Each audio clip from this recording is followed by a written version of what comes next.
Hey there. It's been a great year for the Education Department, particularly with our flagship program, Capital Classroom. We added 3 new schools this year, bringing our total participant numbers to 18 volunteer lobbyists, 26 classes, reaching an estimate of 615 students. One school I'd like to highlight is Hawkins Middle School, located in Belfair, Washington, which for the first time we can say that nearly every 8th grader in the school participated in Capital Classroom this year, with 5 of their 6 social studies classes participating.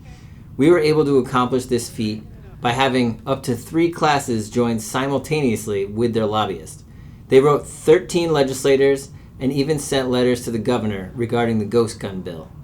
Their lobbyist, Shelley Helder, also testified in committee on their behalf. Here to testify in support of House Bill 1615 on behalf of Ms. LaBerge's, Mrs. Wynn's, and Mrs. Lester's classes at Hawkins. Despite Capital Classroom completing its 12th legislative session, my second as the education director, I believe we are bringing a lot of innovation to the program and taking it to new heights. Our 2 main focus points for the past session and going into the next is strengthening the Capital Classroom curriculum as well as creating a greater sense of community. As far as curriculum, we created what we are calling the Legislative Toolkit, which consists of 2 new series of videos meant to help support students as they venture through the session. First was the Legislative Navigator with lobbyist Melissa Gambowski. These are a set of 9 videos where Melissa helps navigate the leg.wa.gov website, covering crucial tasks such as finding your legislator, how to read a bill, or how to sign up to testify. The second series of videos is Civics 101 in 120 seconds with Mike Hoover.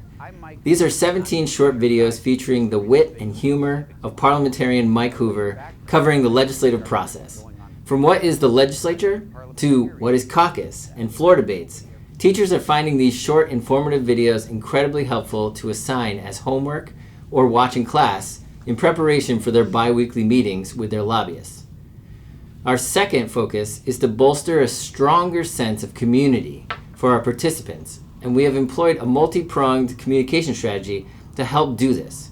Beyond our outward-facing Facebook, Instagram, and Twitter feeds, we are focusing on internal communication directed at our community.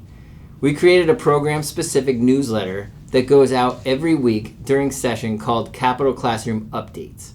In it, we are pointing to resources that teachers could utilize throughout the session, as well as highlights of Capital Classroom students testifying in committees. We would like to thank the state legislature for this opportunity and other useful communications.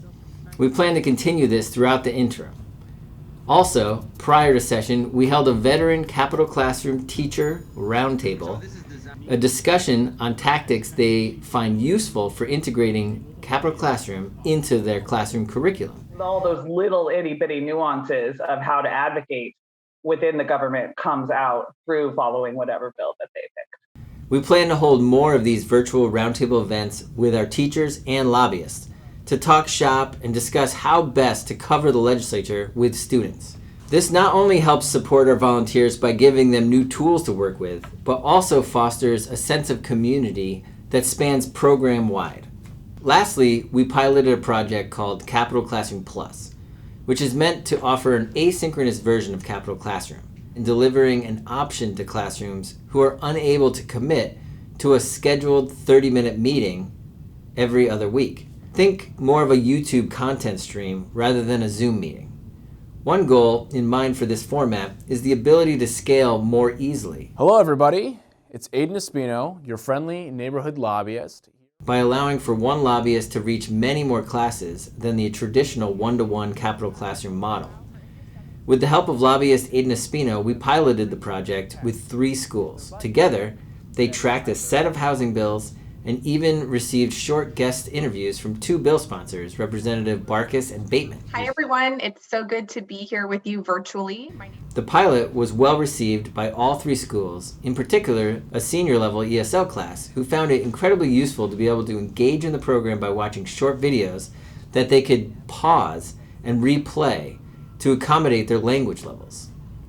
Going forward into the interim, we are dedicated to continuing our focus on strengthening our Capital Classroom community and working with teachers to help create more and robust curriculum.